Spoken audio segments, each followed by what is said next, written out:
Hey everybody, it's your girl Charlotte Van Horn with Black Expats in Panama. And it has been brought to my attention that I really haven't, talked to you guys in a while. I get to meet quite a few of you at the Black Expat meetups and things like that.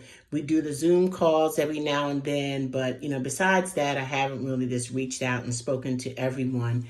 And so I wanted to do that. I bring you greetings from crazy Florida. Okay, I'm spending a few days out here with my daughter and her family. And it's just amazing to me that no one is wearing masks. It is such a contrast from what we experience in Panama, even what we experience in Virginia. This is like, I haven't seen this yet. To be in a store and you see about 20 people. I was in the CVS. I seen about 20 people in the CVS at the same time, and me and another person, and the person behind the counter was the only people that I saw wearing masks. So that was like a little bit different. And, it was one of those things too that just made me happy that I have another place to call home with regard to, Panama. And the other thing that I wanted to mention was that I've recently traveled to Belize, and I'm going to share some photos with you all of the trip that we did to Belize. This is a project that I do called We Travel, We Connect. And of course, I do that in conjunction with my friend and business partner, Chris Tapu of ITA Global. We went to Belize. We saw Belize in a way that probably so many people have never seen Belize. We go on these vacations and we don't really think about connecting to the culture, which is what I am all about. We travel, we connect, right? So we went to Belize, and instead of just doing all the touristy zip lining and stuff like that, we make a point to connect with the culture before we leave. We were there during their first their first official holiday, Emancipation Day, and we visited Dangriga. And we spent time with the Girafuna people of Belize, and we went to their museum. The guy that created the museum gave us a home-cooked meal. It was just amazing, the drumming, and I think y'all know I came on and said, you know what, Panama, I love y'all, but Belize got you on the drummer. Belize drumming was absolutely amazing. And the thing, too, is that when you go to different places and you see how our histories collide and parallel, and how much more we have in common with Black people over the world than we have than not. And so one of the things, though, is that when I started Black Expats in Panama, it was just because I was an expat in Panama and I was kind of looking to connect with other Black expats, with connect to the culture of the country, Panama City area, for me.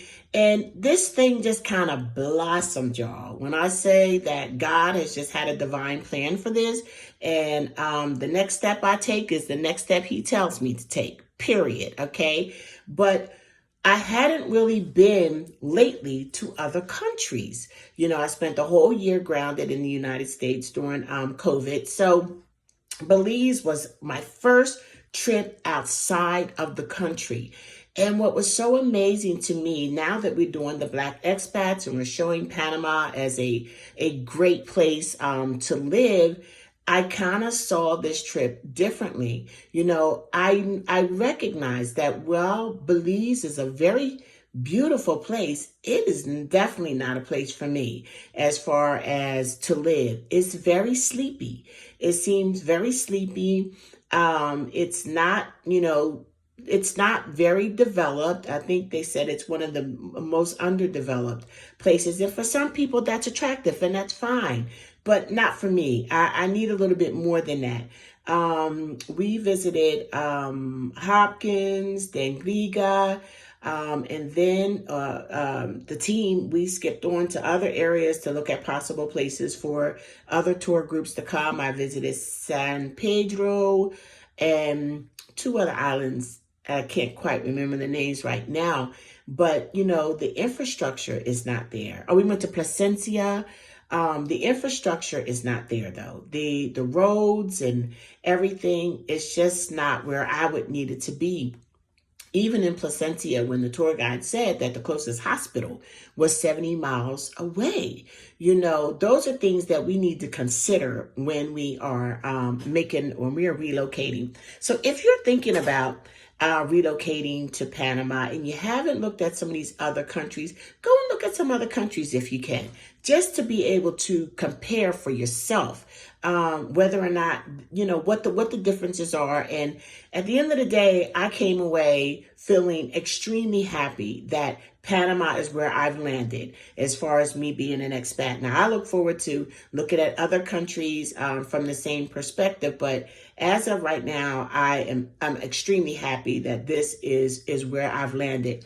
Not necessarily where I chose, because, some of my husband is Panamanian, so, this was where he wanted to be, but, I'm totally happy to be here. So I wanted to mention that. The other thing I wanted to update you on is the directory. And, I'm feeling some kind of way about the directory, because I don't like being over time when I say I'm going to do something. If I say I'm going to do something, I want to do it, period, and do it on time. But you know what? Doing it and doing it in excellence is two different things. And quite frankly, I just don't really feel that the directory is up to what I would call an excellent standard at this moment. So as soon as we can make those tweaks and adjustments, and in the meantime, you can still add people to the directory, because eventually that is going to be the only way that you can refer businesses to Black expats in Panama, is going to be through the directory. So I'm going to put the link down here again. And again, if you've had good service from people, from businesses in Panama or abroad that are serving, expats, please do add them into this directory, because it lets people know it's a trusted business directory, and it lets people know that you've had a good experience with them, and it helps them. And if they're doing good business, we need to applaud them and support them. And this is not just for Black-owned business. Of course, we want to support Black-owned business whenever possible, but it's for other businesses as well, and I feel that, in a way, we have to be careful with bringing some of our United States ways to Panama. And I'm very, very conscious of that.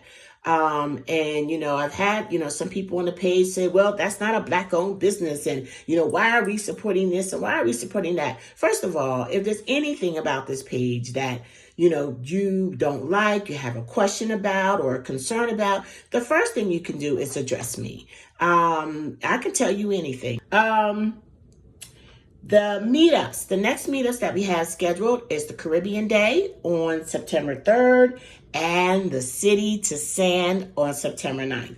As of this recording, we got about 3 tickets left for the City to Sand, the Coronado meetup at the country club out there. And so if you want to get with that, please do it right away. Oh, the residence celebration. What I think the residence celebration is going to be like, I'm thinking January and June. So you have plenty of time if you've received your residence recently or will be receiving it between now and January, which will be the first one that we do. Continue to send your emails to blackexpatsinpanama@gmail.com, and just in the subject line, just put residency celebration. Okay, I think that's what I said, residency celebration. And then we'll tag it, let you know that we received it. And then when we get ready, we'll get in touch with you so that you can be involved in the celebration. And so, like I said, that's exciting, because what we're doing is a big deal, and we want to celebrate it. We are our ancestors' wildest dream, baby. When they couldn't walk across the street and not fear for their lives, how we can decide that we're going to live in another country, is just absolutely huge. And I know that they are very proud of us, and they would definitely want us to share that. And we definitely want to share that that ability with our children and our grandchildren. With regard to postings and comments on the page, I need y'all to be my eyes and ears, okay? Me and the other admins need you to be our eyes and ears. If there are people that are just constantly soliciting, overboard in the comments and things like that, let us know. If there are people sliding in your inbox, with some inappropriate mess, let us know, because we will address the situation right away. Okay, that's not what we're going to do.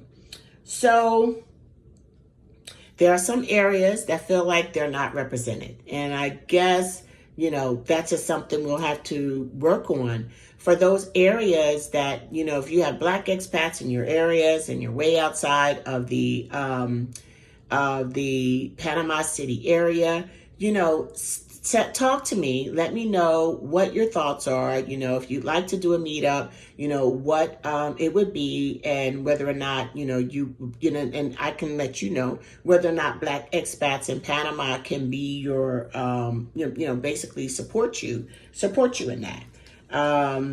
And so I think that is all I have at this time. I know that there are some big announcements coming down the pike for me that I'm going to share with you when the time is right.